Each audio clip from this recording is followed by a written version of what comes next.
It is so unnecessarily hot today. It's July. Anyway, how did you guys' July reading actually go? Anyway, before we get started, I ended up reading a staggering number of 9 books. There were a lot of hit or misses, but I still also had like a favorite of the month, which is actually quite great. So let's start actually. So the first book that I ended up reading is Their Vicious Darling by Nikki Sen Crow. And honestly, I did not really care much for this book. Honestly, I don't even know why exactly I'm still reading this series, but it's more like just a like it's easy to get through, and it's basically going off like the third book, and I didn't really care for it. I gave it only 2 stars.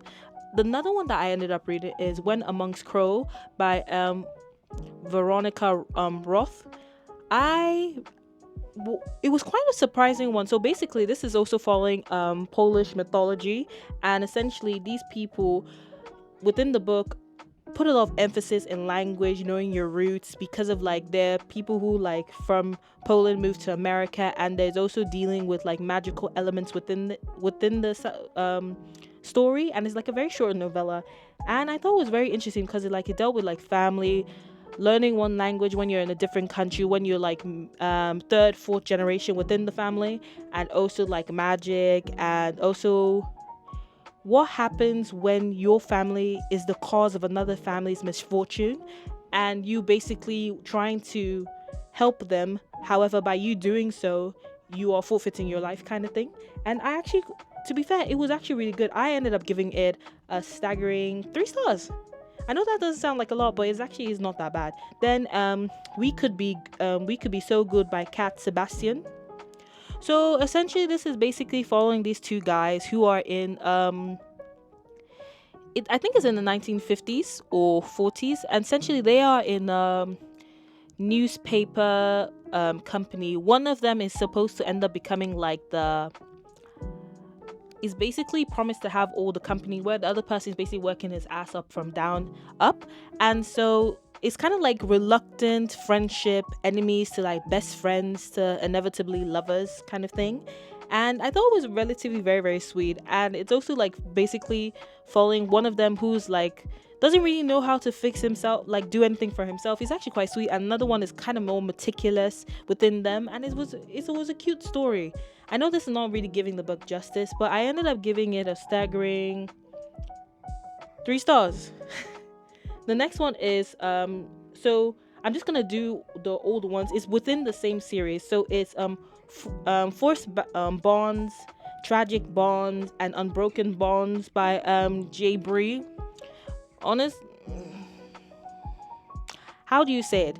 Like, I understand what the author was trying to do, but it's not fleshed out. The main character is annoying. All the other men, I'm just like, no, no. I gave like the so I ended up giving Force Forced Bonds and Unbroken Bond, the sixth and last book, 2 stars. I did not care for the characters, and they were annoying. And I gave Tragic Bonds 3 stars because it was more tolerable, even though it was dealing with a lot of trauma, sexual abuse, and different more things. I did not care. The main character, I don't know, just being in her head is annoying. She no, I do not care for her at all. And then this is the book that I ended up loving in this month. It is called The Stars and the Darkness Between Them by Januda Petrus. I love this book. It's a YA book. It's basically following these two girls. Her name is Audrey, and the other one is what was her name? I think it was Melody. No, or am I joking? So Audrey, no. So essentially, one of them, her name is Audrey. She's from Trinidad, and the other one's name is Mabel. She's Black American. So you have to imagine the reason why Audrey ends up moving to the States to go see her dad is basically because her mom ends up finding out that she had like this little sweet like puppy dog love with this other girl from church, and essentially the mom is like saying that, oh, to cast away your demon, like you have to go stay with your dad, maybe that's gonna do something. And that's where she meets Mabel. To be fair, she's met Mabel a few times, and they were just like friends on and off, but like when actually like you have to imagine, because of like she's from Trinidad and she's very used to like things like how is there, she has to assimilate to a different country, new customs, how things are done. She makes a lot of new friends, but it also tackles family, found family, one's sexuality, one's relationship with religion, and also dealing with loving someone who is terminally ill. But also it also tackles with, also because of like there's an infatuation that Mabel ends up having with this one person who's in prison, and it also like goes into question with the American prison system. And it was just such a bittersweet story, and I actually really really loved it. I know for a fact that when I can get the physical copy, I'll be rereading it again. I gave this book 5 stars. It's definitely something I feel like everyone should just read. It's really nice, even though it's YA. And then Meeting Millie by Claire Ashton. So basically, these are following these two women who went to Oxford. One dropped out, another one ended up becoming like very famous, or rather like within her career to become a lawyer. And so it's basically these two best friends who meet in university at Oxford, and they have a falling out because, like, surprise surprise, one of them falls in love with the other one, and it's not reciprocated, and a lot of things go down. They end up meeting again after, give or take, like 10-15 years. And so it's kind of like a reluctant close proximity to one another again. However, like they end up building a friendship, but then one ends up like finding out different things, and the love ensues. It was cute. I gave it 3 stars. It was nice. And then the last book I ended up reading for this month is The Stardust Grail by Yume Katsuzai. And so essentially, basically, it's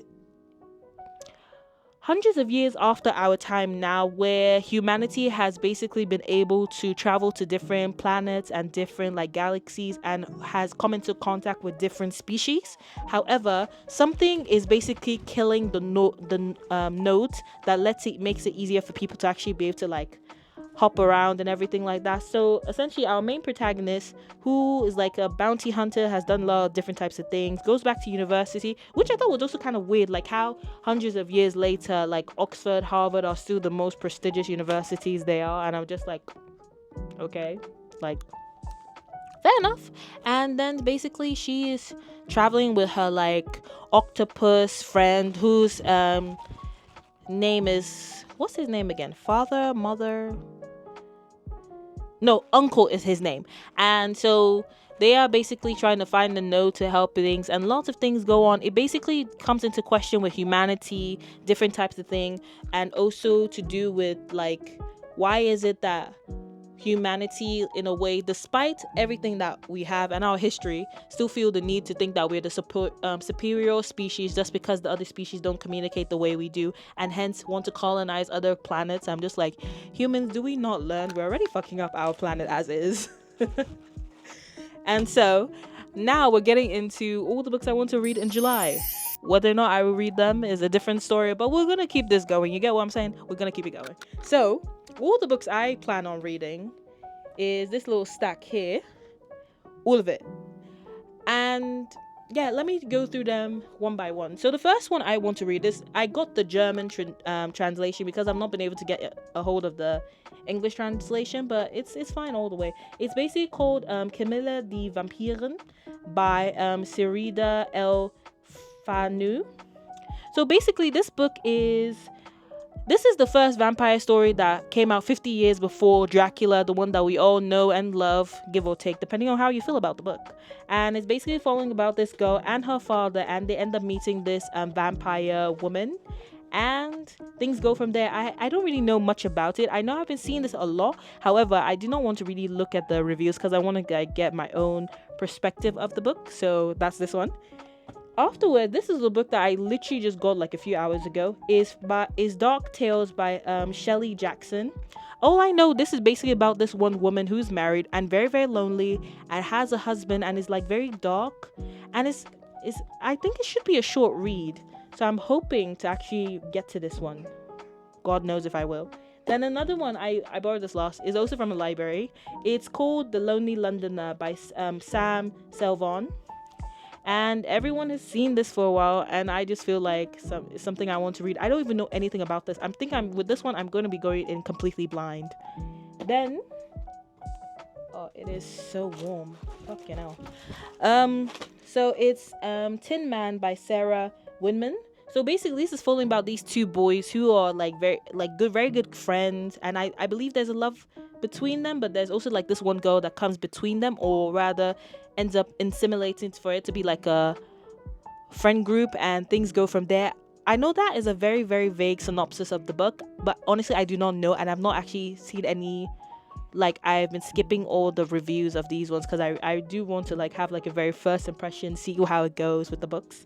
Then the next one that I plan on reading is, because I saw the author of this book on TikTok, and the way she was like talking about her book, I was just like, you know what, let me get a hold of it, and I did. So it's called The Waning.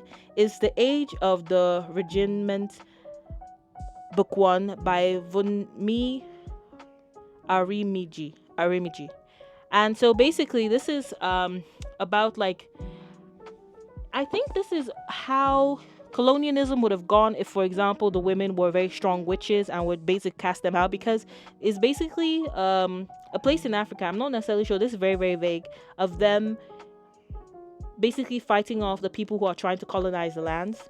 And it's self-published, and I love me some self-published books.